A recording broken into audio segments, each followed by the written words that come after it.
전북 완주군 삼내역에서 조금 떨어진 옛 삼내 역사터에는 삼내문화예술촌을 볼 수가 있는데요. 이 자리는 일제강점기 때부터 쌀이나 곡물을 보관하던 창고였지요. 그러나 지금은 책방, 북아트센터, 목공소, 카페 등이 모여 예술마을을 이루고 있습니다. 그리고 전북에는 아름답고 유서 깊은 산사인 화암사와 천왕사가 있습니다.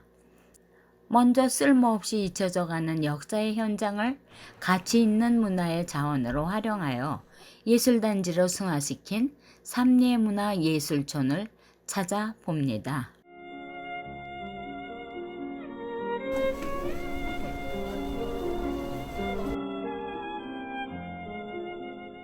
네, 여기는 삼례 책마을입니다.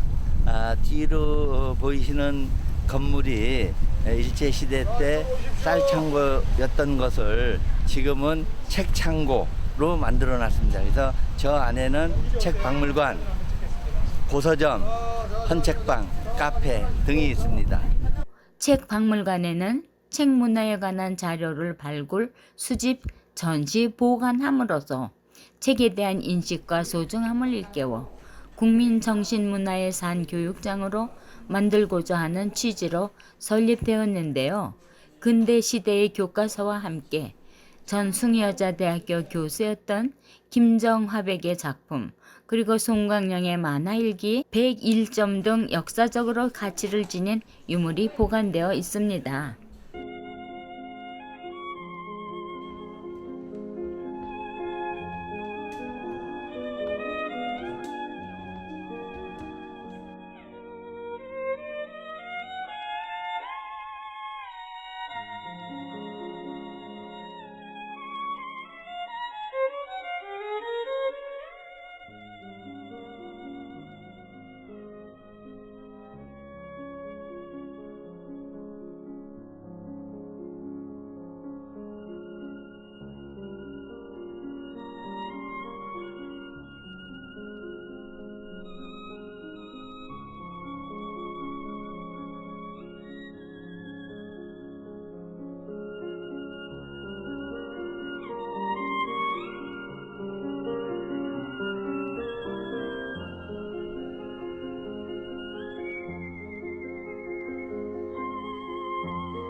이곳 삼내에 와서 보니까 옛날 일제시대에 그 일본 수탈의 상징했던 쌀창고를 현대적으로 개조해서 새로운 그 책박물관을 열었네요.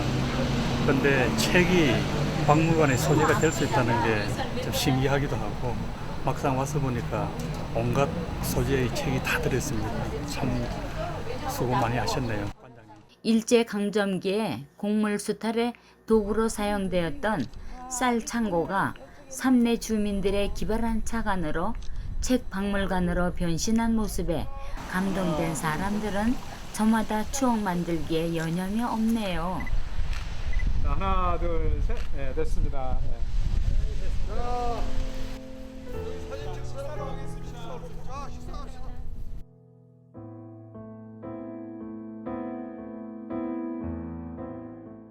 시청각적 그리고 촉각적인 감각을 활용하여 과학기술의 융합으로 문화예술에 대한 산업적 접근을 시도했다는 점이 특징인데요.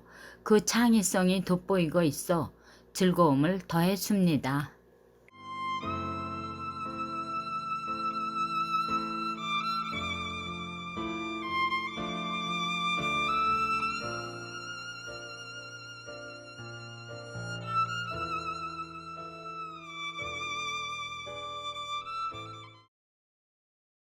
책공방 북아트센터는 유럽식 북아트 공방을 국내 최초로 도입함으로써 책 만드는 문화를 체험할 수 있는 종합문화센터인데요. 오래된 활판 인쇄기 및 근대의 신문 제작에 사용되었던 물품들이 전시되어 있습니다.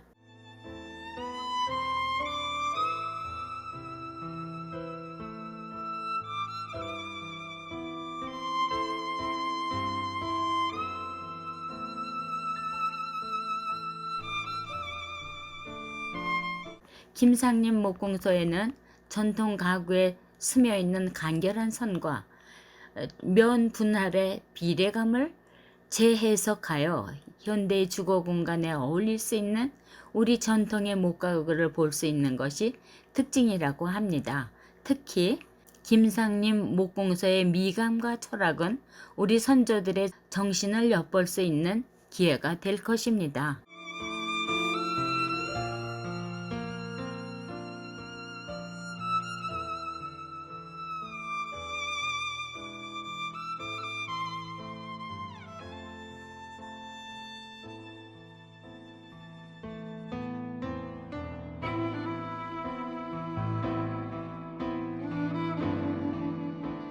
삼내성당은 삼내역에서 걸어서 3분 거리에 있는데요.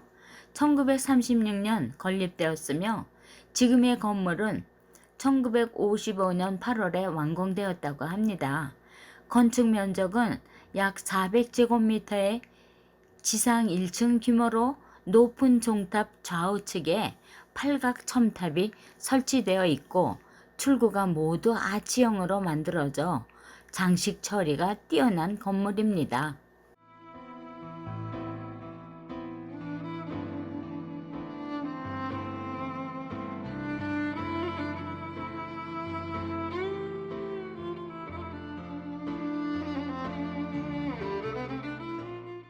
그 바위돌에다 비석에다 새겨놓은 중창 기문이 있어가지고 조선시대 때 선비들이 와가지고 이 화엄사의 절경이랄지 위치랄지 분위기를 묘사하고 이 절의 유래는 뭐 백제때부터 있었고 원효대사와 의상대사가 수행했던 곳이다. 그래서 저기가 원효대고 저기가 의상암이 있었던 곳이다. 이렇게 아주 유서 깊은 그런 곳이다. 화엄사의 정확한 창건 시기는 알 수 없으나 1572년 선조 5년에 세워진 화엄사 중창 비문에는 신라시대 때 원효 의상의 수행처로 알려져 있어 신라시대의 고찰로 볼 수 있는데요. 지금의 절집은 임진왜란 이후 다시 지은 것이라고 합니다. 꽃비가 내리는 절. 저기 올라서면 마치 비가 오면 꽃비가 쏟아진 것 같다고 해서 우화로입니다.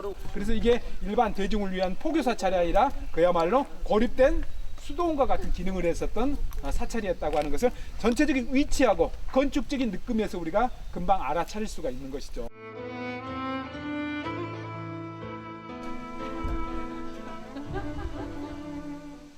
자, 이렇게 앞에는 극락전이 있죠. 극락전은 다른 건물보다도 축대를 한 단위 정도 좀 높였습니다. 그래서 이 속에서 공부하는 스님은 높낮이가 없는 것 아닙니까? 특히 선방의 스님들은 그렇죠. 이런 선수행을 하는 이런 공간적인 질서랄지 분위기도 또 잘 보여주고 있습니다. 이 마당과 대청의 레벨을 맞춰가지고 넓은 공간을 연출하고 그리고 저 대청에서 이 그 극락전을 봤을 때 굉장히 심오한 느낌이 듭니다. 이 작은 공간에 있어서 공간에 앉아 있어도 그런 고요하면서도 자유분방한 자연 이런 것들을 한꺼번에 느낄 수 있기 때문에 굉장히 풍요로운 정서 이런 것들을 느낄 수가 있는 것입니다. 처마를 길게 빼내므로 해가지고 건물을 높이 세울 수가 있고 건물이 높으니까 훤칠하지 않습니까? 그런데다가 지붕을 크게 하니까 훤칠하면서도 웅장해가지고 거룩한 느낌을 연출하게 되는 것입니다. 그 수법이 바로 이 항이라는 구조를 통해 가지고 이루어지는 것입니다.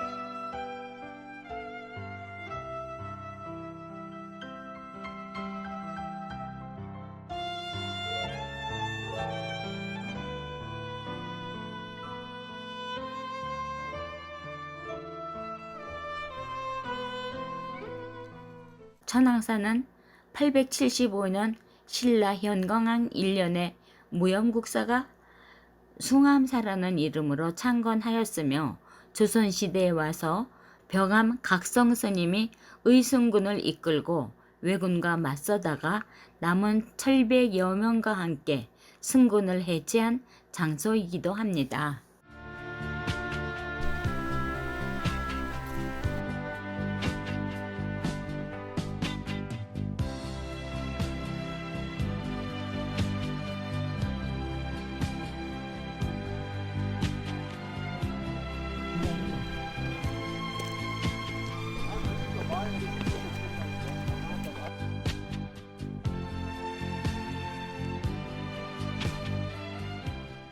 일제강점기에 겪은 수탈의 아픔과 우리의 자각의식을 고취시킨 동학농민혁명의 중심지였던 역사적 의미가 깊은 삼내역사지에 다양한 문화예술을 접목시켜 삼내문화예술촌으로 승화시킨 완주군 주민들의 독특한 지혜를 엿볼 수가 있었는데요.